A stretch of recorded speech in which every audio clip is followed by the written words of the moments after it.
and welcome back once again to another episode of the Wizard Factory podcast. This evening, we're going to get into a very controversial topic that we do not take lightly. We understand this is difficult for people to look at, to think about, and as a matter of fact, before I even can continue with the introduction, Brian, do you want to talk a little bit about the energies that are at play on this night and why this is an important, topic to talk about right now? Absolutely. So, not only, today we had the eclipse, the last eclipse of 2019, which when Rahu, the north node of the moon, eclipsed the moon, that's when the moon gets covered in shadow. So this is Loki in the Norse tradition, swallowing the mind. So it's going to bring up things that are in the unconscious mind. And on top of that, we also have 6 different planets right now that are all in retrograde. So, this month has been an extremely intense energy going about that's all about looking at things and unconscious traumas, things that are not serving you, and then learning to let those go. And this is a subject that's a really big one that can be both within the individual, but also the collective. So that, this is good. There's going to be a lot of deep stuff in here that's probably going to trigger some people. And hopefully it does, because we want to be able to stimulate and bring these things that we're unconscious of up to the surface. So both we and then you as the viewer have the chance to consider them, process them, and then let them go. Very well said, brother. So, as we generally do here on the show, we like to just start off by sort of defining our terms, kind of setting the stage for the context of what we're getting into here. So, what do we actually mean by white guilt? This is a word that we hear a lot, and it's kind of thrown around in a lot of different ways. And so, especially for the sake of this discussion, we want to kind of at least address or illustrate what we are meaning specifically when we say it, because there, as with a lot of the mind control, there's a lot of obfuscation and controversy in the very meaning of words that keep people arguing needlessly and incessantly. So let's get into it. So white guilt is essentially an inherent would you say feeling of being flawed or being responsible or culpable for the actions of people that we probably have never met or who lived hundreds of years ago, essentially. Mm-hmm. Yeah, and the title of this episode is White Guilt, the political original sin. So this is really hitting on the concept that just because you happen to be a Caucasian person, that you're then guilty for and other people who are not Caucasian could be looking at this as, white people are guilty of this for whatever atrocities some of our recent ancestors may have committed. But just for being born. Right, just for being born, just for being who you are. But on the flip side of this, there's also the aspect of it that a lot of people who are white actually experience this feeling themselves. We definitely see this as a huge narrative being pushed, especially by the political left here in the United States, of, this kind of social justice warrior that, that's a big narrative they push, that just because you're white, that means, you're guilty of genocide and, all these other things. So we're going to be delving really, really fucking deep into this. And looking at this from a lot of different perspectives here. Absolutely. And one other thing that I wanted to say too is that it's come to my attention that this isn't actually a word that's really used by the political left as much as a sort of a defense mechanism for conservative people who tend to be more white. Conservatives tend to be more pro-white or white themselves versus the diversity crowd of the liberal and the minorities and that sort of thing. So, I mean, you really see the landscape for this dialectic to divide and conquer people. And, like I said, the left doesn't really use this word, and they, you know, in theory, they might not be necessarily saying that people should feel guilty for being white necessarily, but if you actually observe some of the things that certain people say, this is what's happening. So you might not want to acknowledge that this is the official position of the political left, or however you want to quantify that. It is something that's very real as a dynamic that's taking place in our world, and that's what we're here to address. It because, like, we're boots on the ground. We're trying to tackle the real problems that are wreaking havoc on our human family, you know, and our ability to unify in truth and freedom, which is essentially what we all want, even if we think we don't. It's one of those universal truths. Right. And I think a good place to start here is to first off, what we want to do is acknowledge that, in recent history, European and Western civilization there have been a lot of atrocities committed. There's been mass genocide, forced conversion to Christianity.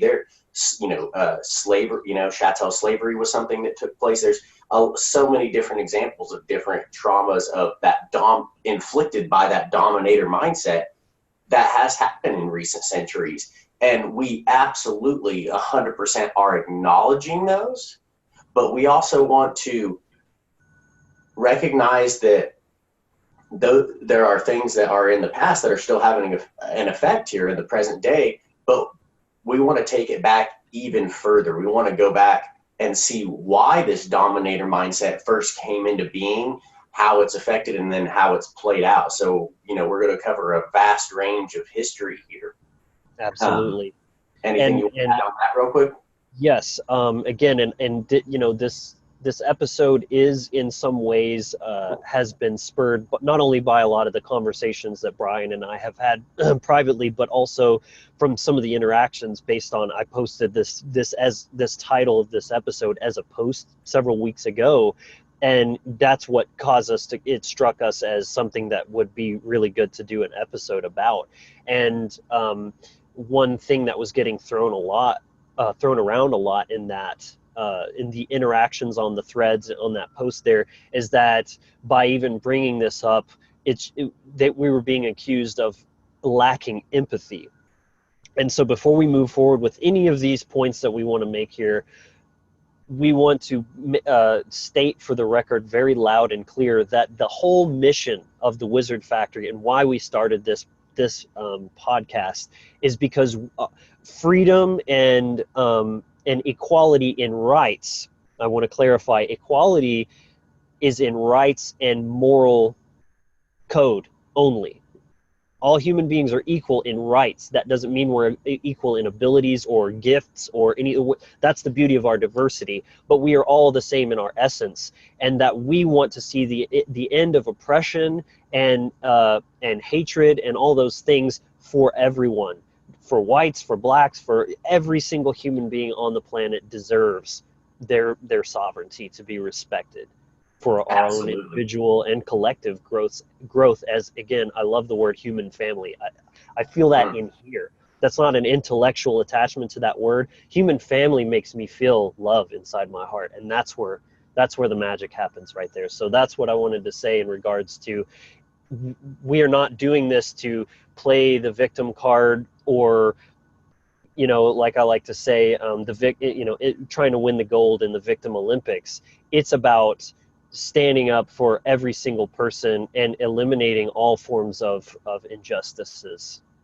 Right, because this, like one of the big reasons I know, especially for me personally, of starting this channel was there, a very specific goal that I came here for, and it's very much to acknowledge these traumas so we can heal them. There's, not only the healing that we need to do within ourselves, but with our intergenerational, with our ancestral lines. And this is a huge thing that, it's a really, really deep touching subject for us. So it's not one that we're taking lightly by any means. Right. Absolutely. So Brian, did you want to go ahead and get into, more Yes. about that intergenerational trauma and the cycles of abuse? Absolutely. So I think a great way to introduce this is this phrase that I've heard before: hurt people, hurt people. And you can do something with this verbally. Go ahead and repeat this phrase to yourself in your head. Hurt people, hurt people, hurt people, hurt people. And you'll notice that it kind of forms this cycle. Right. So this cycle just builds, and it becomes this vicious cycle that just snowballs out of control. So this is when trauma is inflicted, and then trauma gets compounded and compounded. And every time this mindset, this dominator mindset, is passed down, it becomes worse and worse and has a deeper and deeper effect. So first off, we're going to go ahead and take it back quite a ways to even before the rise of Christianity, and where we can look at when our Germanic ancestors, were operating from the animist and pagan mindset. One of the things that they experienced was, first off, the Roman Empire coming in and taking over forcibly, dominating, controlling, taking people as slaves, to go be, in work, to be used in the Colosseum. There's a lot of different traumas that happen to both the Celtic and the Germanic tribes. We'll be focusing on the Germanic just because this is our specific tradition that we're teaching. But really, all of the European peoples, they experienced this invasion by a military force, and it wasn't just this quick thing. It was something that centuries and centuries of trauma, so generations and generations of this happening over and over again, constant wars being waged on them being taken off into slavery forcibly. So many different traumas. And in all this, the culture is slowly being eroded away.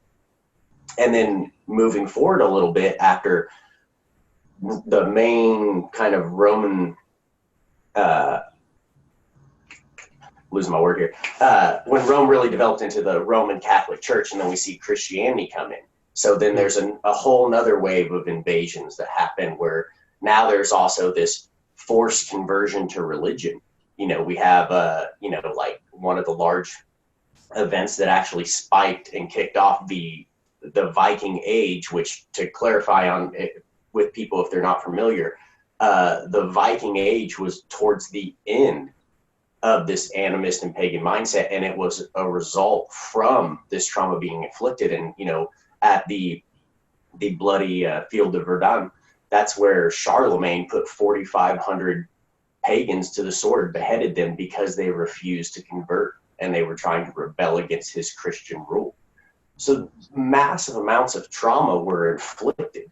And let's look geographically what's happening. So these are people in Europe, Northern Europe, and then they're being invaded by people from the south. So some of these people are going to be darker. The Roman Empire wasn't only in Italy, it expanded to Africa, all over the place. So a lot of their soldiers, a lot of these people that were coming to inflict this trauma happened to be darker than the indigenous Europeans.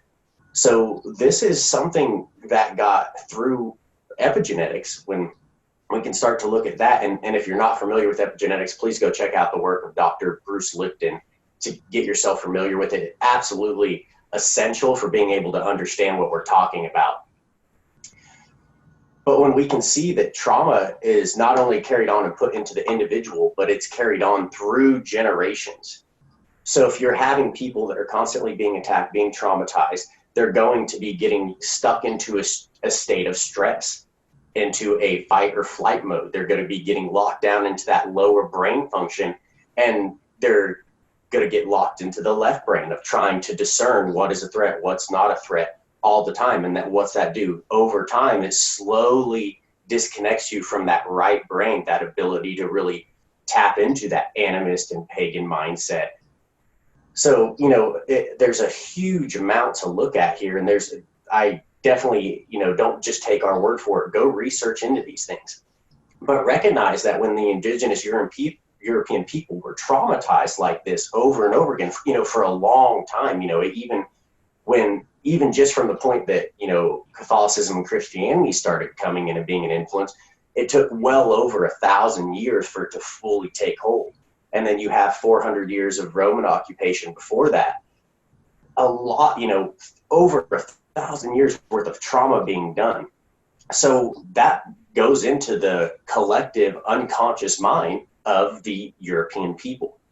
And as I was saying, with this cycle of hurt people, as that comes into the unconscious mind, then, that ghost or that feedback loop that we've talked about before opens up. And then what the people that have been traumatized, what are they going to do? Just like in a cycle of an abuser, we can see that the people that were abused eventually become the abusers themselves. And then European society got formed and molded into this dominator mindset. And eventually we then brought that over to North America, South America, and started dominating the indigenous people of Turtle Island. And that trauma got passed on. And, even look at the timeline of, it's like 1,000 to 1,500 years that this mindset really took to take hold. And then when we brought that trauma to Native America, within the last 500 years, look how much destruction has been. So not only does the trauma get worse, but it plays out quicker every single time it's passed along to a new group of people.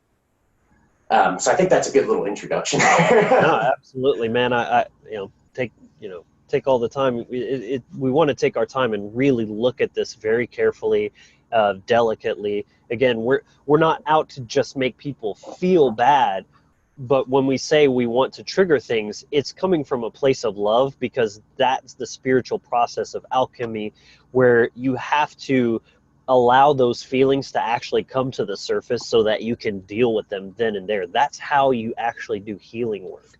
Mm-hmm. And do we not all want to heal? Do we really want to stay stuck in this, you did this and they did that and everything? Like, is that conducive to a fulfilling life of love and compassion and all that kind of stuff? I don't think so. So, mm-hmm. Yeah, another thing I wanted to look at here, or just kind of touch on, is in terms of racism, and this is something that I've kind of thought and felt about for a while now, is that racism is actually more to do with culturalism than the actual color of the skin. I don't think that people necessarily actually hate each other just because they are lighter or darker than any of them, although I'm sure that there is some ego construct regarding, they look different from me than, but I don't think that that's the major issue, as much as it's culturalism clashing or being judged based on aspects of different cultures. And that's one of those black and white aspects too, that we touched on again. And this is a concept I think we're going to be talking about in every episode from here on, because it's such a big aspect of mind control, of trauma and things like that. So yeah, you can't make these blanket statements about an entire race of people, because there's so many different nuances and exceptions to these generalities. And even and the same goes for cultures as well. Cultures are very complex, and you can't just make these overly simplified judgments about them necessarily. And I think that there are positive and negative aspects to every culture, and you can't just say a culture is good or a culture is bad or anything like that. So but then as a caveat even to that, we can also look at the fact that even racism has its own interracial racism going on, where you have, for example, blacks actually have racism is in within their own gradient of skin color, lighter skin versus darker skin. And then, for example, you had in early American history, different races or origins of whites were racist against, like Irish, for example, were very treated poorly for until actually not that long ago. So, mm-hmm. There's just a lot of different angles and dynamics that need to be considered, and you can't just make these broad stroke blanket statements about things regarding this. Right, absolutely. That's definitely something we can see a lot of is, like the English oppression of the Irish and the Scots.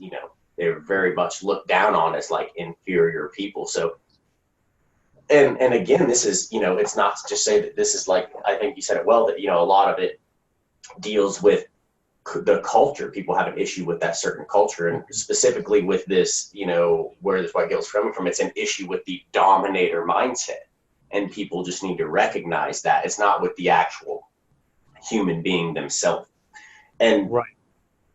So, and when it comes to racism, you, again, like you said, you can't really make just a broad stroke, because what it comes down to, just like everything else, is to individuals who have their own free will. And the people Right. that are racist are just assholes. But that doesn't mean everybody else is. The people that participated in slavery, there were a lot of them that were taking part in that, but there were also abolitionists and other people that were doing everything they could to stop it. So to just, Yes. make this broad stroke that, all white people are all Europeans, or, trying to Dominators. genocide, or they're all dominators, that's not fully true. That's just, it was a trauma being played out, because that had happened to the indigenous European people. Their culture had been wiped away. And then this monotheist mindset, be it Catholicism or, the Protestant Christianity, was then forced onto people. Then once they accept that dominator mindset, that what happened to them, because that was the mindset of the people that were dominating them, they accepted that belief system and then took that trauma even further. Right. And even within that, I just want to clarify, we aren't saying that in a way of again, the victim Olympics, where it's like, we're not trying to say, well, it happened to us first. We're just trying to demonstrate how this cycle of abuse perpetuates itself. It doesn't matter who it happened to first. We're showing that you have to, as an individual, choose to break that cycle and to say, yes, this happened, yes, it was horrible, but it's my and that was out of my control or your control, but it is our responsibility to do the healing within and to stop that shit in its tracks. Right. It's just like with, someone who may be in like a family that has, alcohol or drug addiction problems, or there's domestic violence issues. And a lot of times that gets passed down. And then the children who were brought up traumatized and wounded in that, they end up having the same issues their parents did, and playing out that same cycle over and over again. And the only way it stops is, just like you said, when you as an individual with your sovereignty and your free will choose to step back into your power and say, no, no more. I'm going to stop this, and I'm going to heal. Because we hear, the talk about shadow work a lot, within ourselves. But let's take it deeper. It's not just about healing yourself. It's about healing that intergenerational trauma, that line, because you literally are the physical manifestation of all your ancestors. So all of that is there for you to work with. You got to continue to always take it deeper and deeper and deeper. It doesn't just end with you. Right. And in the context of that healing, we want to implore white people, do that healing so that you don't continue to perpetuate the dominator culture, so to speak, based on what happened to us in, us collectively, genetically, in the past, passed down through that intergenerational trauma.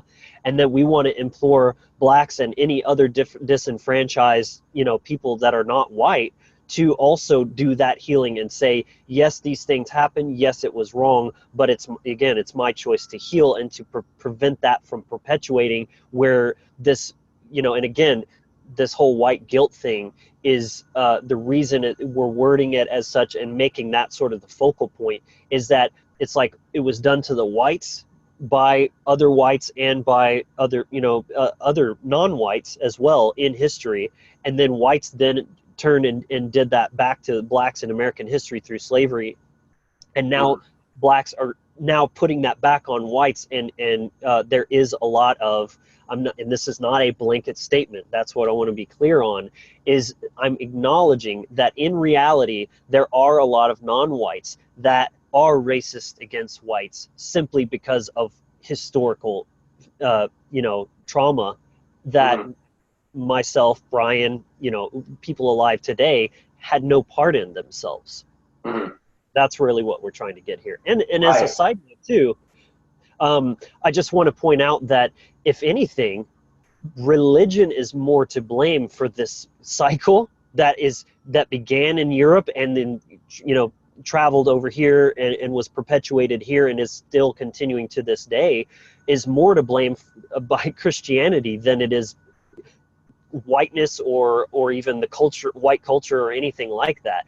And I think this is a really important aspect to bring up, because that's another angle where I said racism is often confused for culturalism. It's also religionism as well gets mixed into that. Like, say, for example, when people say Muslims, that is a religion.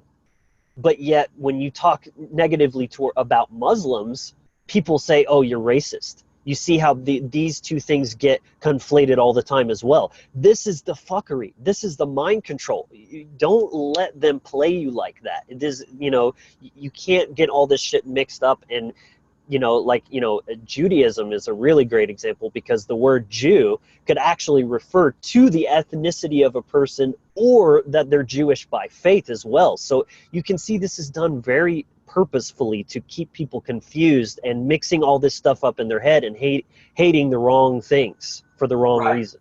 For the right reasons, but hating the wrong things. Right, and the key here that we want to stress is that to heal this, you want to take it back to where that trauma was first inflicted. So we're encouraging people, no matter what race you are, to tap into your ancestral connection, to go back before these dominator mindsets were accepted by your people, and to find that animist, that pagan, that polytheistic mindset, that connection with nature that all of our ancestors had before this Middle Eastern mind virus came about and was spread around. So, again, I don't, as a pagan, I don't care what pantheon of gods you work with or what your tradition is. Connect to your ancestral lineage, because all of them are equally beautiful. All of them have value. And there's a huge charge there. You have so many ancestors behind you that are a strength, that there's a charge there that you can tap into. And we're encouraging everyone, no matter where you're from, to find that, to tap into those depths. Yes, and I'm also feeling called right now to state that, we're talking a lot about history, and we're talking a lot about healing from what happened, and, leave the past in the past. And I hear you. You're saying, yeah, but systematic racism still exists today. It's not just about leaving the past in the past. We want to tear down the racist white man system. Look, we're anarchists. We are against the system too. We're on your side. It's not about color at all. It's about the myth of authority. And the reason that systematic racism is so bad is because government has the monopoly on force, on violence against people that can pass racist laws that are legal, like Jim Crow. Like, you can't. You have to see, the racism itself was legal. If it weren't for the violent system, the control system of government, racism would not be such a dangerous problem. Yes, there's always going to be knuckleheads doing, atrocities, and you can never legislate that away, and you can never fully eliminate that, no matter what we do. What we want to focus on is embodying love, healing yourself, letting go of that shit, and let's all move forward together and tear down the fucking oppression system that is oppressing us all in different ways, in different degrees. It's not about who's more oppressed than who. It's a meaningless game. There's no victor in those prizes. The victory comes when we all tear down these structures of oppression and walk towards freedom together. Exactly. And, as I was talking about here, by tapping into your ancestral lineage, you should be proud of your ancestors and your culture and those animus, those pagan beliefs that they all had at one time. And being proud of your culture does not mean that you're elevating it or thinking it is better than other cultures. So obviously we're very proud of our Germanic culture. There's so much beautiful meaning in all the stories, the sagas, the runes, the Helm. I could go on and on for hours about it. And there's a lot of value in all the African traditions, the Eastern traditions, the Vedic, the Hindu, the Native American. There's so many beautiful cultures and value in there. And you can be absolutely proud of your culture, at the same time not elevating yourself or thinking you're better than another culture. Right. That doesn't inherently make you racist or culturalist, as we're actually really talking about here. Right, because that's kind of something people will swing to that as soon as you start talking about, your culture being proud, especially if you're, of European heritage. A lot of people immediately have that knee-jerk reaction of, oh, you're just a white supremacist, or you're racist. No, that's a very black and white dialectical thinking there. That's a knee-jerk reaction coming because there's all this trauma there, and it's in the unconscious mind. So that's why a lot of these behaviors that we see, people are playing out unconsciously. They don't even recognize why they're doing it or where it's coming from. And that's really the whole goal of this episode, is to start to bring these unconscious things to light, so we have that chance to consider them, to process them, and then to let them go and move forward as a human family. Absolutely, man. And just to briefly revisit the religion topic here, not only is, I feel Christianity more responsible for all of the traumatic history that we're referring to all the way across the board, but then non-whites largely are practitioners of this same religion. Mexicans, for example, and South Americans are largely Catholic. Blacks are very, largely Protestant Christian. And this is the same, not only religion that was used to justify the domination of all these people, but we're against it for all people, simply because though there is a lot of wisdom in its own way contained in the belief system, it is also very largely and strongly a disempowering and anti-sovereign belief system. Poison cup. And, right, a poison cup. Just remember that. You'll be hearing more about, yeah. Hint, hint. Yes. So Brian, you want to add anything to that? Yeah, absolutely. And to me, that's, really to look at that, that actually accepting the mindset and that religion of the people that actually were responsible for committing genocide on your people, of wiping out your indigenous culture, your values, your belief system. Like, not only is it disempowering and disrespectful to yourself, but to all your ancestors that came before this mindset was brought in. For you can look throughout human history, monotheism, these things that are very recent, and for tens and tens of thousands of years before that, people all over the world had the animist, pagan, polytheistic mindset. And even still, if you look at indigenous cultures and people today that are still out there, what are they? They're nature worshipers. They have a pantheon of gods. That's because that is the natural order and recognition of how nature works. Right. Yeah, and just something, just as a quick mention here, regarding an example of this disempowering mindset and how it's toxic, is that I've heard many Christians say that it's satanic or blasphemous or something to worship the creation rather than the creator. And the problem with that belief system is that the underlying belief, or the underlying assumption of that, is that God is somehow separate from nature, and more importantly, you, which is nature and which is God, and which is why that's one of the reasons why Christianity is such a toxic mindset, is because God is this perfect thing and you're not that, and there's this separation, and all you can hope for is to be somehow good enough to be spared by his fearful wrath. That's a very, from your own divinity. Exactly. So just a little quick, side note that I wanted to touch on there. So, and you want to maybe mention about the Hopi myth? Yeah. So this is something that I've come across before, that there, with the Hopi tribe and Native American tribe, there was a legend that they had, and it goes like this: in the beginning, there were 4 different races, and the Creator endowed each one of them with a different gift of the elements. So the European people, our element was fire. The African people was water. The Eastern people are air. The Native Americans are earth. And he sent us off to the 4 different corners of the world to go learn and master these elements, understanding that at one time there would be a time when we were supposed to come back together and reunite all of these. And I think it's very interesting that, you know, another part of this Hopi myth is that there was this prophecy where they look at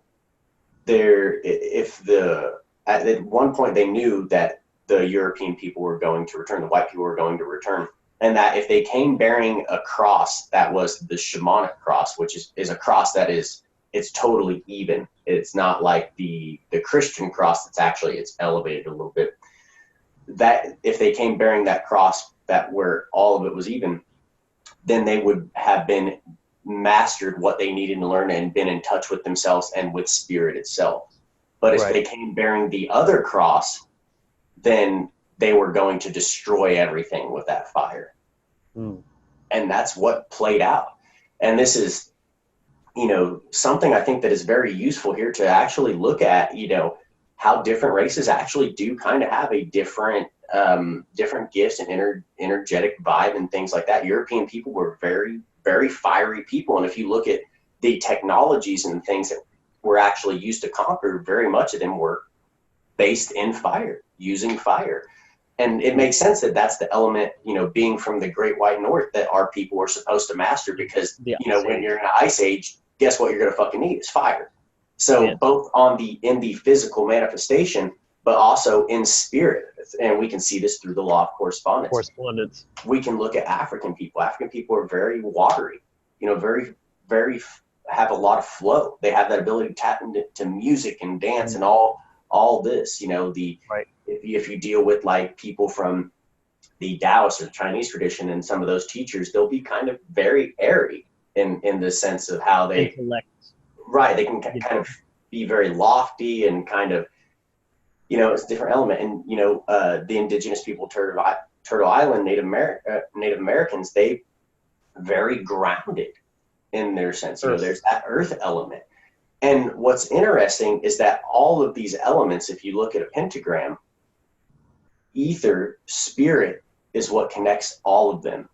So we all have that gift of spirit.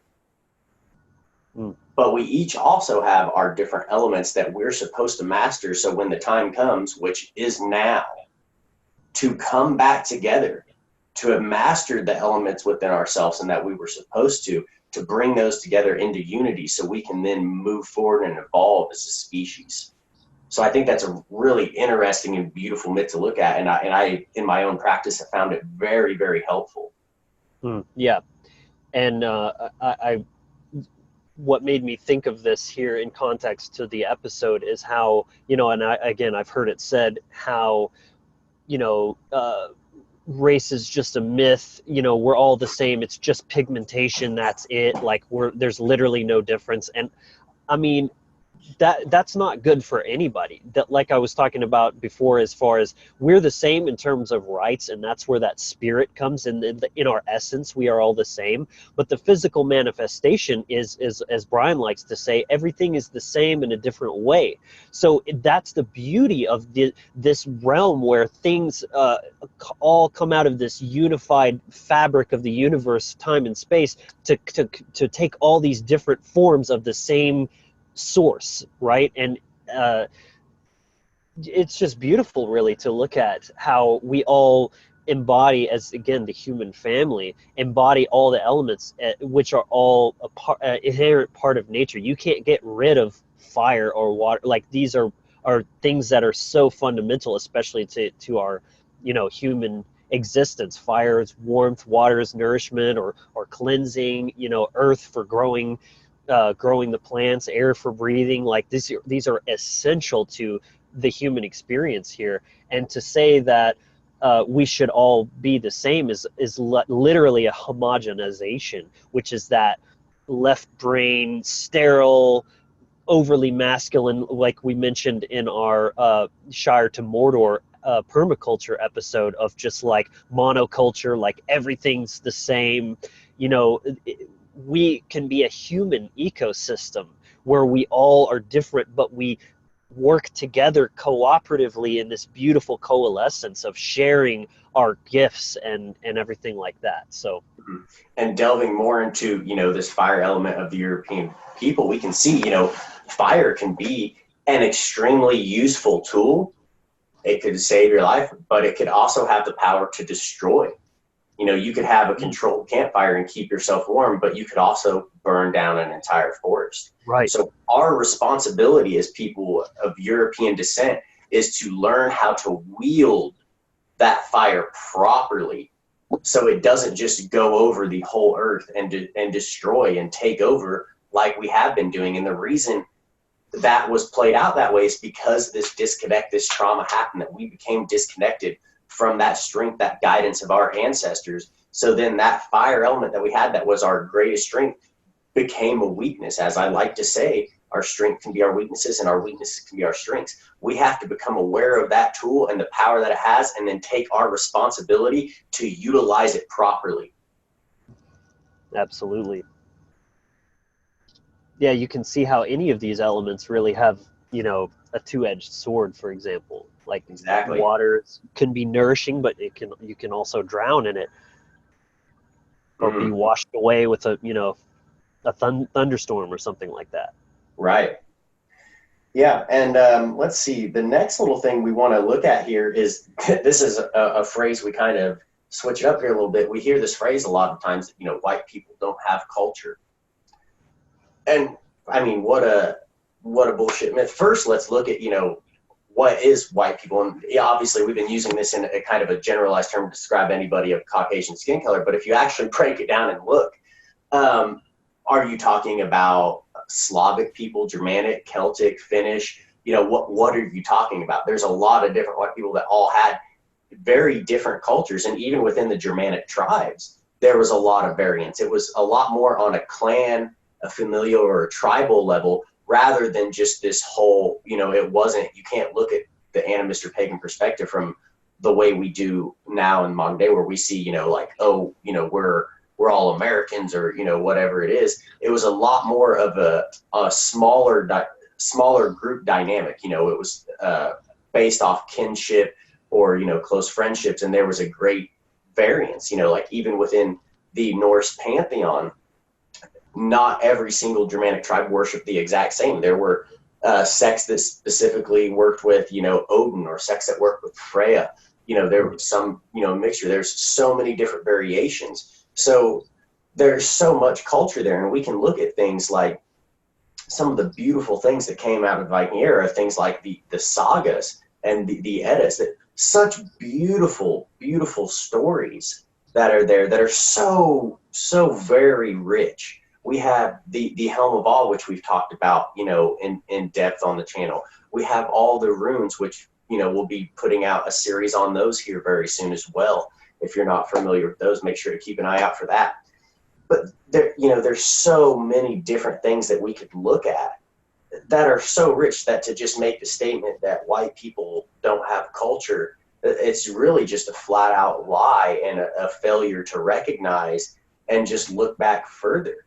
Like, yeah, it looks like there might not be a great variance of culture now, because what does monotheism, like Christianity, want to do? It wants to form everybody into this one certain way of being. It's spiritual stagnation. Absolutely.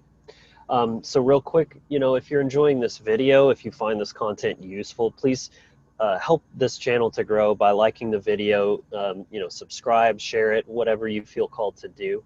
And the next little point that we want to look at here is maybe considering this concept of reparations, because this is a word we hear thrown around a lot, and it's a very controversial, polarizing concept here. So if you look at it, really, there's two ways you could look at it. You could say some people are actually advocating that all non-whites or all blacks or whatever the context are owed by all whites or something like that, simply for, again, what happened in history, where I've never owned a slave, you've never owned a slave, yet we somehow are responsible for the actions of another person, which is anti-sovereignty. I'm responsible for me and only me, period. There's no exceptions to that. Again, taking it back to the original sin, we are all, according to Christianity, we're all being punished for the actions of Adam and Eve. That's anti-sovereignty. Right off the bat. Right off the bat. As soon as you're born, welcome to life, you're fucked up. Repent now or burn. But again, the other way you could look at it is, okay, if you're being a little more realistic, a little bit more practical in this concept of reparations, it's more like, if you are a white person that is living today in the modern day who is still holding wealth that your family, acquired via the slave trade, via the cotton industry, things of that nature, then you owe modern day blacks based on their ancestry or something to that effect. These are just generalities. Again, don't get too hung up on, I might not be saying it exactly perfectly right, but again, first of all, other people's wealth does not make you poor. So even if somebody is living with current wealth that is benefiting them based on atrocities, absolute violations of human rights that happened via your family in the past, them being rich, and this is something we could just say, all across the board, again, with the socialism, the democratic socialism that's very popular in political leftism, this idea of, we need to take from, Robin Hood, we need to take from the rich and give to the poor. Somebody else's wealth does not make you inherently poor. It's, you have the ability to create opportunities, to create wealth, even if you are disadvantaged. And we're not even necessarily denying that certain people are disadvantaged based on their socioeconomic class inherent to their personhood, right? That definitely is a thing. We're acknowledging that there are advantages and disadvantages given to different people based on classism, and classism is just another divide and conquer structure or construct that is being used to manipulate. So again, true strength comes from overcoming diversity, not for declaring that the playing field be totally even for every single person, because there's always going to be there's always going to exist inequality, because it's an inherent part of nature as well, and that's what creates evolution, is that struggle to push past the elements that are working against you and succeed in the face of adversity. Yeah, definitely well said there. And I want to hit on here that, this idea of white guilt or whatever, just even judging someone simply based off of their race, that is actually that's the mindset that actually continues to create and feed racism. There was a lesson, a really beautiful spiritual lesson I learned that I think I've shared before, but essentially, to sum it up quickly, I at one point, before I was vegan, I was raising rabbits for meat, and I kept seeing them in a cage, and I was feeling, really just more and more horrible about it. And one day I just decided to let them go. So I did. And within even a couple hours later on that day, it was so fast that it happened. This major realization dawned on me. And it's that what I have been doing, I was labeling something else as a way of separating myself from it and putting it below me to justify what I was doing. But with every one of those labels that I was using for the purpose of separation, I was erecting and building the prison of my own mind brick by brick. Mm. And you can choose to build a prison in your mind, or you can choose to rip it the fuck down. Mm. And that's what we're talking about here. We want to rip it down, because no person, I don't give a fuck what color you are, should be guilty for being who you are at all. Nobody, I don't care who it is. You shouldn't feel guilty for being who you are. And I love that wall analogy that you mentioned there. And Thank if you you. really look at the Pink Floyd The Wall album and Mm, really like analyze the lyrical themes going on, that's what this is all about. Is someone who's been so traumatized that they've disassociated from not only others but themselves, because they've built a wall brick by brick, creating a prison in their own mind, and that prison became what they themselves created, became more of torturous than the things that actually happened to them. So you can really look at how by perpetuating this slavery and racism mindset, and another thing is looking for it all the time. You know, you see this a lot where you'll see some article that had nothing to do with race or anything, and then somebody's commenting and turning it and making it about, well, of course a black guy, or of course a white guy, blah blah blah, you know, making these blanket absolutist black and white stereotype statements about it. And you can just see how that is a prison for your mind, that you can break down and see past, and see how it's not only perpetuating the harm that hurt you further into the world, but it's continuing to hurt you by your own hand. right. And for me, that brings up that it's a masculine imbalance, because it's that left brain trying to constantly separate things, Right, because it's coming from a place of trauma. Whereas that right brain, what is it about? It's the care, it's the connection. right. So The that unity, left brain is the imbalanced. love. Saying it, we're only focusing on separating things. That's the exact mindset that is the terrain for the dominator mindset. And what is the dominator mindset really based off of? An imbalanced left brain. Cool. So the next one that we want to talk about is something we've talked about before, and we just did a recent episode called Let's Get Weird, where we introduce, the concept of the web of weird. And this is a concept that, it really focuses on taking back your power in Verdandi, the ever becoming present moment, so stepping into the now.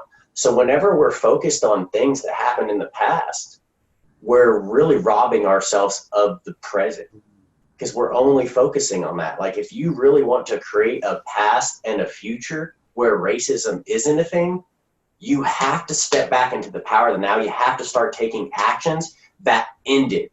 Because the moment you start taking actions that in that mindset, in that dominator belief system, you are immediately starting to create a past that is going to then reflect that future that will have what you actually want. But if we're staying stuck in the past and we're constantly focused on this separation and this divide between each other, we're going to continue to rewrite that story over and over again of what happened in the past. That mindset's going to continue. So yes, those things happened. Acknowledge them, but don't stay stuck there. Realize that in the now, we have the choice, our free will, to change what we're going to experience now. And by doing so, create a future that we really want to experience, where we, as a human family, all have freedom, where we can all love each other. Right. And let's also look at the aspect of healing itself too. Can you heal in the past? You can only heal in the now. Now is where that happens. Now is where choice happens. You have to choose to heal. And another thing you have to choose is to forgive. And let me just riff on that for a second, because forgiveness is one of those things that kind of gets misinterpreted or misunderstood a lot. Forgiveness is not something that you give to someone else. Forgiveness is a gift that you give to yourself. It doesn't matter if the other person who wronged you, or even a concept, because again, no one alive today owns slaves or whatever. What I'm saying here is that it doesn't even matter if they acknowledge it or if they apologize or anything to give you that closure. Forgiveness is something that you choose to do, and is not based on anyone else but you. It doesn't matter what else is happening. You do it for you, because it's the only sane thing to do, because the alternative is to hold on to that hatred and let it continue to just poison and corrupt your heart. And it's not good. It's objectively bad for you. No one really wants to be hateful. Right, well said. And what that brings up for me is that if you do want these things in, if you do want to heal, as we were talking about earlier, it starts with you.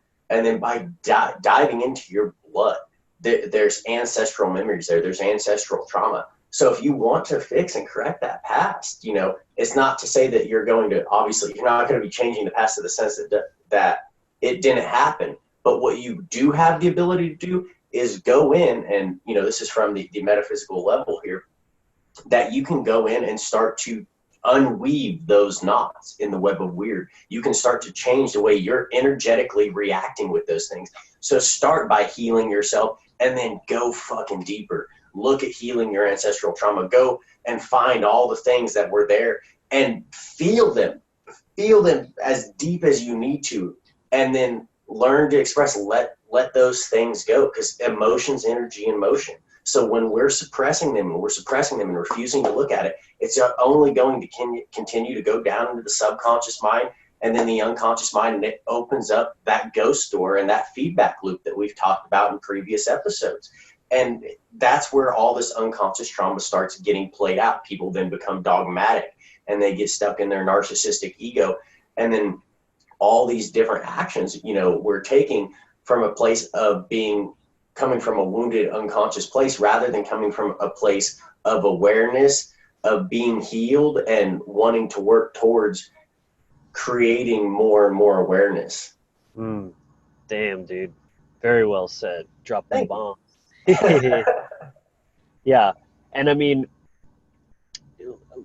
like, again, if you're looking at this kind of cycle of abuse that's, you know, perpetuating itself, this sort of popped into my mind is it's almost like this Hatfield and McCoy thing, where it's a feud that's been going on so long, you don't even know who started it. You just know it's us and them, and it's just going and going, and they're feeding on each other, and that you know, how do you end that?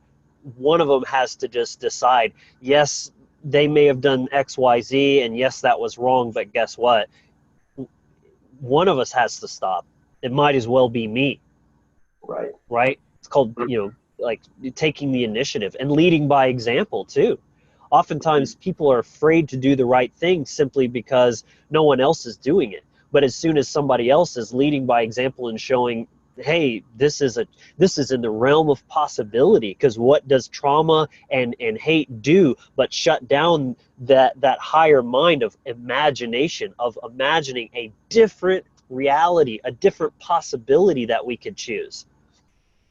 Yeah, absolutely. That's an excellent point for sure. Because, you know, as we were talking about before, especially as the mindsets like Christianity, and this dominated mindset, it locks you into that left brain. So you're losing that connection with that right brain, that creative ability, and that part of you that feels empathy and connection and care.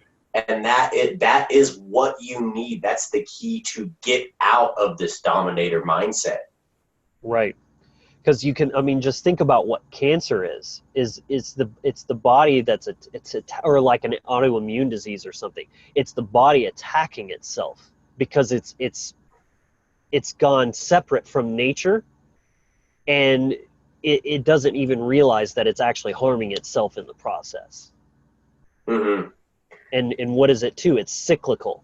Like cancer, it reproduces. Yeah, it grows. It's a unbridled reproduction of, you know, basically unhealth. Right, exactly. And the next thing we can really look at here is that, you know, for race to really be a major issue or a hang up for you, it comes from a place of when the wounded ego becomes identified with that. So you can acknowledge and recognize it, like, yes, you know, we're Caucasian people or whatever, but you don't have to let that feed, you know, when it's coming from a wounded ego, it then feeds into like narcissism. So they become so identified with that it's like, oh, I'm this label, so that makes me different from everybody else. You can recognize that, but have balance, and also recognize that, yes, you may be from this tribe, this ancestral lineage, but you're also part of the human family as a whole. Like, as Logan mentioned earlier, one of the most beautiful lessons I ever got in my lifetime was that everything is the same, just in a different way. And we can take this back to the principle of mentalism. we're all part of the mind of the all. So we have that. That's the same part. But we all came in, we're individuations of consciousness that are all expressing very uniquely.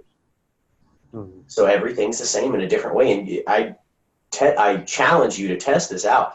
Go look at any situation and you're going to be able to find this truth there. So when you can recognize that, yes, you're an individual, an individual consciousness, but you also have that connection. You're part of the all, just like everything else is. You recognize that we're all family. We're all part of the same divine mind playing itself out, experiencing and learning about itself. So when you are hating yourself for who you are or your race, or you're hating someone else for who they are or their race, it's a war in the mind of the all. It's like the war between the Aesir and the Vanir, in the Nordic tradition. It's this war playing out where we're just fighting with ourselves.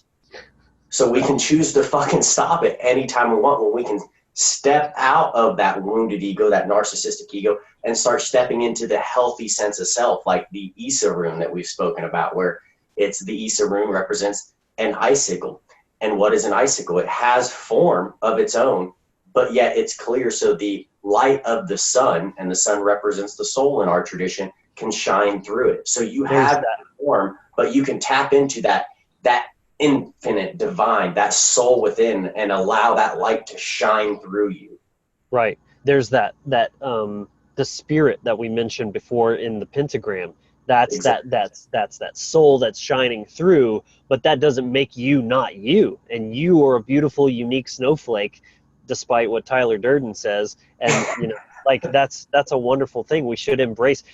I agree with the whole embrace diversity thing in the context of we're all the same in a different way. We are all, love, manifesting itself in different vibrations of that love frequency, where some people are not vibrating at love, but are love at their core, even though they don't even realize what they are. And that's their own journey of self-realization. And if they have to come back, and then they will reincarnate and manifest as many times as it takes before they learn that simple but difficult lesson. And it's because they choose that's to. their choice. That's the thing. Right. Yeah, exactly. Everything comes back to taking responsibility for yourself, and that's why sovereignty is number one in our platform and our message with the Wizard Factory content. Mm-hmm. Let's see. The next little one we can look at is something that I'd like to observe, and this can work both ways. But in the modern day, we really see where a lot of Caucasian, a lot of white people will try to very strongly identify with other cultures beside their own. There's especially like in the New Age community, there's a huge push, to identify with Native American culture or African or Eastern culture. And you see people that are like Caucasian people trying to become Native American shamans. Now, if you were properly initiated, if that group has taken you in and chosen to initiate you into your tradition, absolutely wonderful. But what I'm really looking at here is that need to where you're feeling so guilty about who you are that you're trying to identify with a total other culture because of that guilt. It's a reaction. So by trying to identify with that other culture, you're trying to make it seem like, oh, well, I'm not like those other evil white people or whatever. And if we take this back further, we could even see it like when slavery, was around. What did a lot of these slaves try to do? They were taught to try to act like their masters, to try to accept their culture, because what were they wanting? They were wanting acceptance. So it's this human need to be loved and accepted that is driving this. So when we feel like we're being rejected for something out of a wounded and knee-jerk reaction, we try to identify with whatever is like dominating us or putting us down, so we can try to address and cover up that self-loathing or that self-hatred that's there. Right. Yeah, what this is bringing up for me is that it's that concept that I keep coming back to, where I talk about any form of trauma is a sovereignty violation of boundaries. And when your boundaries become violated, it disrupts your sense of self. And that's why you see this happening, where people are trying to almost frantically reach out and grasp onto something to identify as a sort of a life, life preserver, like fear-based emergency, like, oh, this is who I am, and it's a defense mechanism in a lot of ways. So we can also kind of look at this in the context of when you see white people that are acting black, or speaking in that way, or wearing the clothes, or whatever aspect of, again, they're not coloring their skin, they're adopting aspects of black culture specifically, and that I kind of see in a lot of cases can be, again, we're not making blanket statements, we're against that, as a defense mechanism, where that guilt that has been imposed upon them at birth for feeling like, oh, what have we done as a white species to these people? It's that pendulum swinging of almost sort of overcompensating, of like, I'm so not racist that I'm actually not even white. Like I need to adopt a different culture and take it in as myself, of like I said, kind of overcompensating as a defense mechanism, even to themselves. It's a way of even them trying to convince themselves, I'm so not guilty that I'm not even white, Right. Very And interesting. yeah, definitely. And it to me, it really speaks onto this unconscious feedback loop that we talk about with this ghost story. If you're not familiar with what we're talking about, that we have two previous episodes, one called Chasing the Tail Dogma, another one, Why History Repeats Itself. Go check these episodes out because we explain it in depth. But in short, when we can see the realm of the southwest is the unconscious mind. And when we have trauma here, it opens up a ghost door to the northeast, which is the realm of Asgard, our belief systems. So then we start out of that reaction to that trauma, that boundary violation that you're talking about. We take on a belief system, this belief that, in this example, the case that, Caucasian people are guilty just for being who they are. And then that feeds into the need to identify with the ego. Then it gets pushed into the subconscious mind. We take actions based on that, and then it gets further into the unconscious, and it continues to loop back. But what do we do in all this? We cut ourselves off from truly connecting with other people. We cut ourselves off from our ancestral guides, which is the whole theme of this episode of how this trauma got played out. Is because we have this disconnect from our ancestors, and we're cutting ourselves off from the realm of unmanifested potential. So that ability to create that new world where we are all free as a human family. So it all goes back to this unconscious trauma, that ghost story. If we're not healing that trauma, we're going to continue to play back this feedback loop and this cycle of pain and trauma, and hurt people, and it will just continue to happen. We have to step into the now, into Verdandi, and change that. Totally, man. Yeah, that's a great point. And what that was bringing up for me is taking it back to this idea of culturalism as well, is in the context of what you just said with the subconscious, and how culture is a very subconscious thing, but also a choice to continue, right? There's a lot of things that I was brought up in culturally in Southern Texas. Well, in the South, it wasn't Southern Texas, but Central Texas, that I discarded. I didn't see value in it. I didn't identify with, and I discarded. So can you really make blanket statements about a culture when people can choose to perpetuate it or discontinue that? So this idea of white culture, white dominator culture, systematic white, racism and things like that, is like, I don't subscribe to that. And in any capacity, anyone can adopt a different culture. They can not identify with certain aspects of it, or any different way you want to look at that, regardless that it began as an unconscious or a subconscious programmed behavior from the way that you're brought up in that culture. But then as we as spiritual beings are responsible for looking at every aspect of ourselves, whether it's learned or however it came about, looking at each thing and questioning that, and essentially questioning the validity or value of each little aspect of our identity, of our daily practices and rituals and routines that we oftentimes just sort of do on autopilot, or you hear people literally say, well, that's just what we do, but they're not actually thinking, but why though? Like that meme, why though? you know Right. Yeah, that's very excellent point for sure. Because obviously, both of us being raised in the Bible Belt, we obviously have rejected the vast majority of the American culture, the belief in statism. Something we've utterly rejected. The belief system of Christianity. That's something we have both got out of, and very much are taking actions to help others take those steps the same, so we can get out of these traumatized dominator mindsets and start stepping into that place of healing.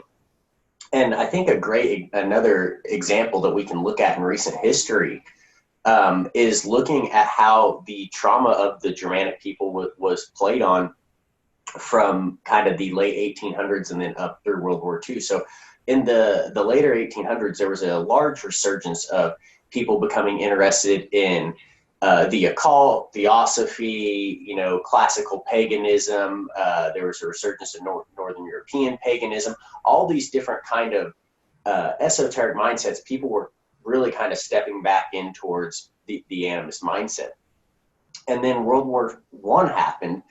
And, if people looking at history won't get too much in depth here, but through World War I, the German people very much got the short end of the stick at the end of that. Like they were pretty much took all the blame for it. They had to pay back reparations to the other countries that were participating in the war just as much as they were, to the point that it fucked up the German economy, that the Deutschmark became so useless that you could have a whole wheelbarrow full of them, and all you get is a loaf of bread.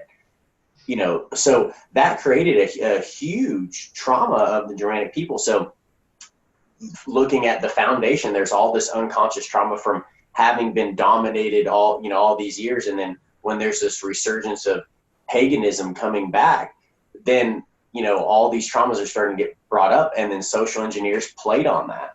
And then by inflicting a new trauma, making those people feel like they've been violated, that gave rise and created the terrain for the Nazi Party to then take hold of power. And we saw what played out in World War II.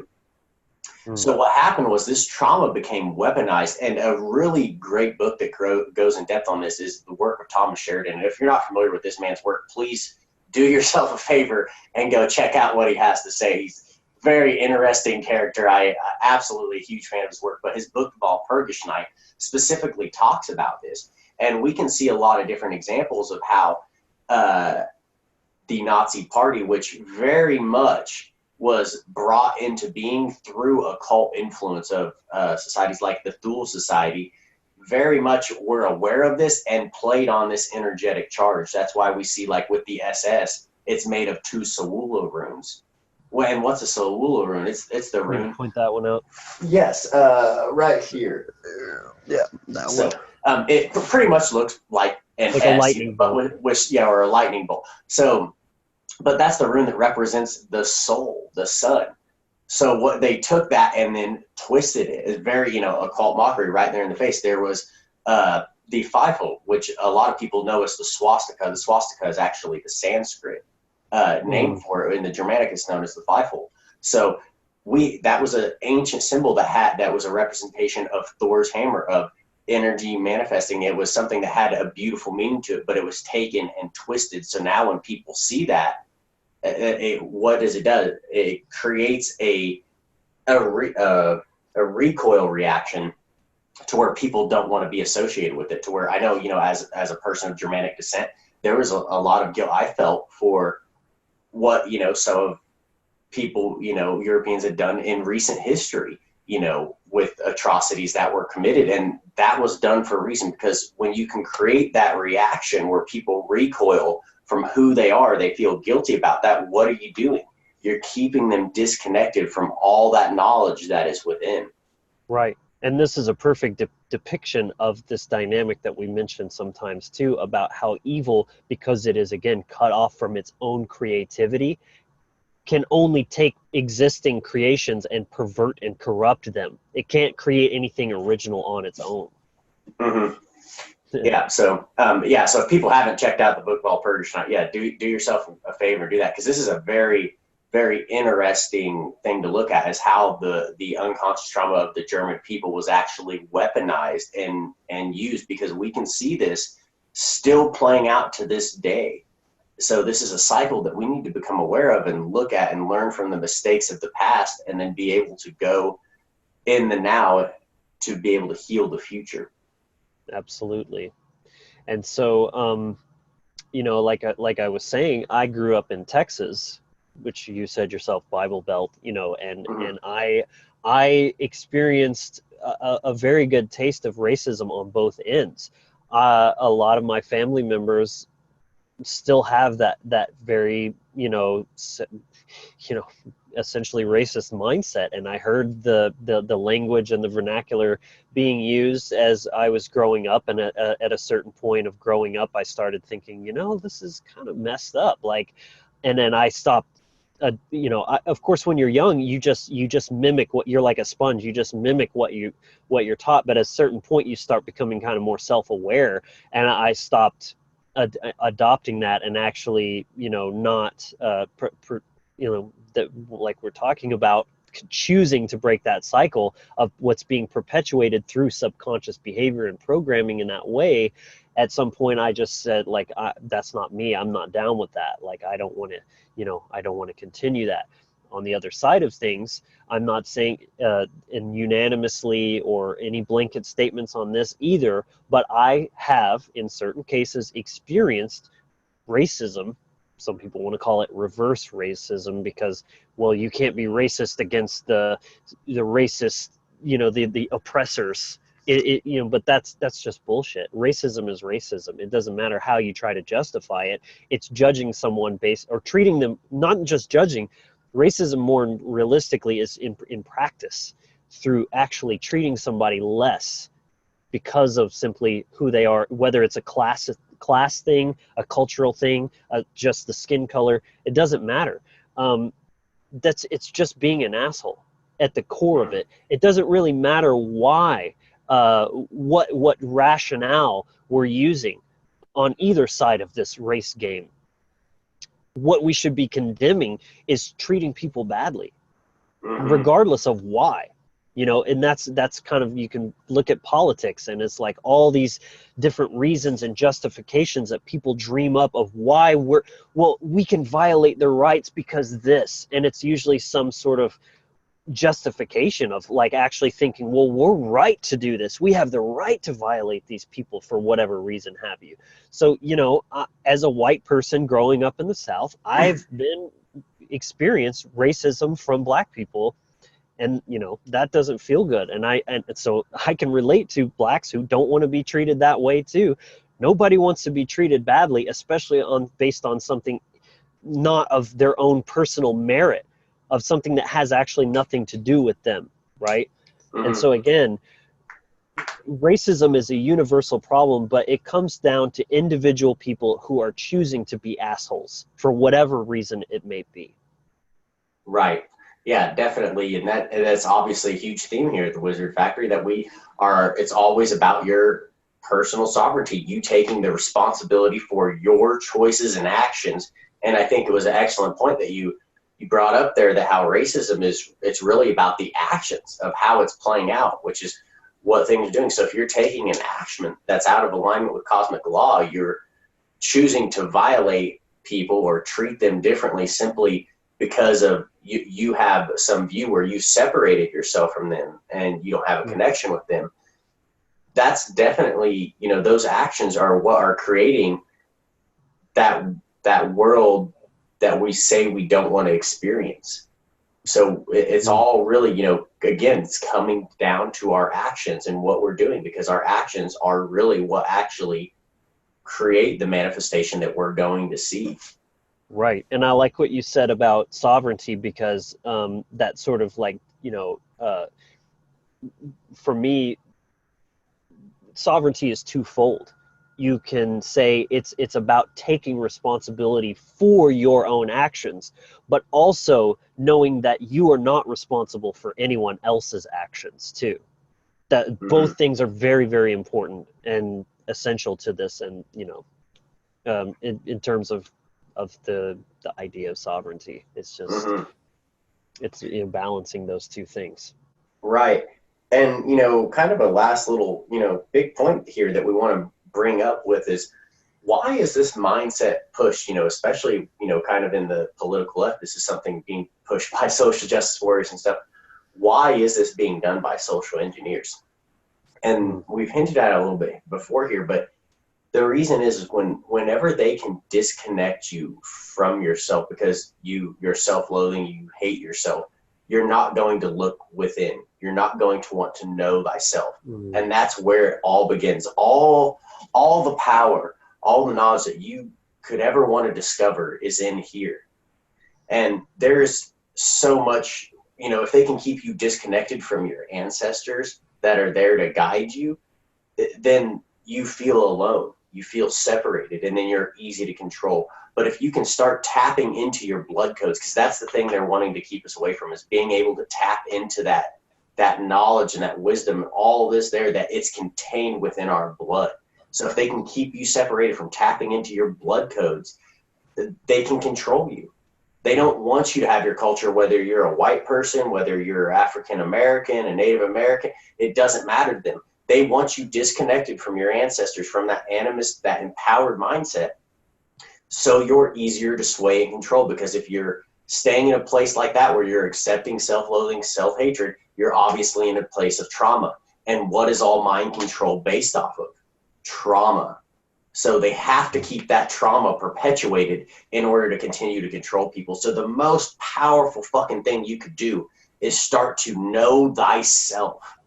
Tap into your ancestral line. Look at the lineage, and look at lots of different traditions. As a pagan, I don't care what pantheon of gods you want to work with. If you want to work with some from this one and some from that one, it doesn't fucking matter. As long as you are recognizing your sovereignty, where you are as being, where your boundaries are, where you begin, where you end, and you're not violating or harming other people, it doesn't matter. If you're coming into a deeper awareness of yourself, more knowledge, more awareness, that's great. It doesn't matter the tradition that you're practicing. So tap into whatever is calling to you, because there's so much charger. I can't stress that enough.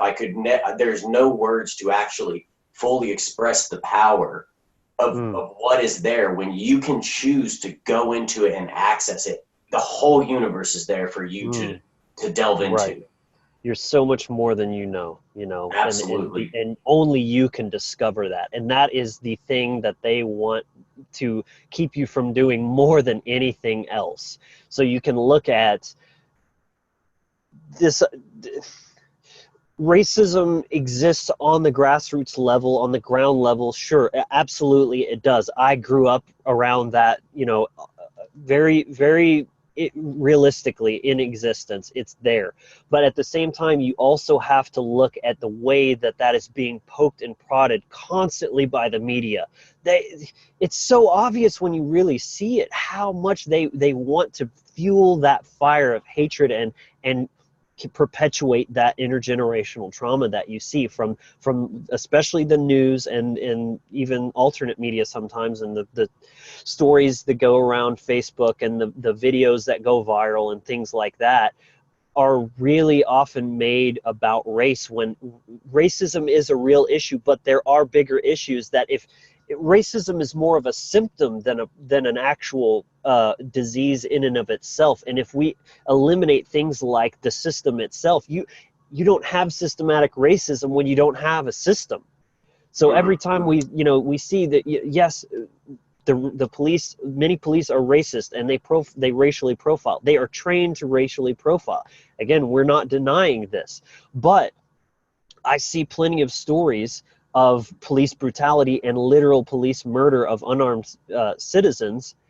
Why is it so often that it's minority murders that are the ones that go viral and create all the riots, like Trayvon Martin and stuff? When I've sat there on Facebook and watched white cops murder unarmed white people, I've seen black cops murder unarmed white people or black people. It's still very much it's the system versus you. That's what I'm really trying to say is I sit there and I watch those videos and I fucking cry for those. I weep for those victims regardless of what color did it or what color was the victim. I want to see it all go. Because they do when they keep you like this, they're keeping you disconnected from yourself, and they're keeping you disconnected from your ancestors, and they're keeping you disconnected from other people. So if they can, divide and conquer is one of the oldest tricks in the book. Mm-hmm. So this is Right. all about, the key is to start becoming unified within yourself, tapping into your ancestral line and starting to connect with other human beings, because that is the last fucking thing they want to see happen. Right. They got you chasing the boogeyman. That's what they do. They want to create this artificial counterfeit enemy for you to hate. And the enemy is not the black man. The enemy is not the white man. It's not the anything of those bullshit artificial constructs regarding race, gender, religion, nationality, political, like all of those things are intentionally being used to manipulate you. And I want to see you not be played in that way. I want to see us see through that facade and recognize the true enemy of authority and the initiation of violence as is the real thing that we can all cooperate and agree that freedom is the one thing that we all truly want. Let's look at the systematic issues themselves rather than trying to attack the system. It's almost like Western medicine, right? Where you have this systemic issue and you're just trying to take pills that stifle the symptoms rather than actually curing the disease. The disease is not racism itself. Racism is like the fever or the sores that are showing up as a symptom of a bigger problem. And that problem is the belief in authority, in people not knowing what rights are and what true morality is, and the way that people need to live by the simple golden rule. It's the one rule that actually is true of treating others as you would want to be treated in a universal respect. Mm-hmm. Yeah, so I think that's gonna, wrap this one up. So hopefully, you guys enjoyed this, and if you did, please make sure to give us, like, subscribe, hit the notification bell, and if you feel so compelled to, please share it. Yeah. We And if you appreciate all the disagree, support. let us know that too. We want to keep this conversation going. So if you have something to say, we want to hear from you. Leave a comment, and we're open to feedback and just having a real discussion about this, because violence doesn't solve problems. Communication does. So Mm-hmm. let's have that real conversation, human to human. Mm-hmm. You know. Right. So for any of you, if you haven't yet, please make sure to sign up for our free initiation package, where we teach some different, practices, spiritual practices such as casting the circle of the magi, learning how to work with the Hul breath, and learning how to work with the rune gallgler and invoke the power of the runes. So, sign up for that totally free package. If you're interested in any of our other services that we offer, like, Vedic astrological consultations, 9 world rune readings, or personal adaptive coaching, please check that out. And we do also have, available on the YouTube some testimonials of people who have had those experiences and have shared feedback. So check those out if you're curious in those. And if you are, please send us an email at contact@thewizardfactory.com, or if you have any other questions for us. Mm-hmm. And we are currently having a website built, so that will be coming soon, because we recognize the value of having everything in a very easy to see. You can see what we're offering, and a better way of getting in contact with us or booking us for a consultation, things like that. So absolutely. Well, yeah, I guess that's going to wrap us up for this week. So thanks everyone for watching, and we hope you enjoyed it, or at the very least, we hope that we challenged you in some way to maybe look at things from a different perspective, or ask yourself some questions, or maybe invoke a conversation with somebody else, a friend or a stranger. In any of those things, these are what we really, it's not just all about infotainment or just joy or whatever. It's about growth, and growth sometimes comes with growing pains. So that's the gift that we want to really try to get across. So again, thanks for watching. We hope that it provided some form of value to you. And until next week, be empowered, be inspired, and be encouraged.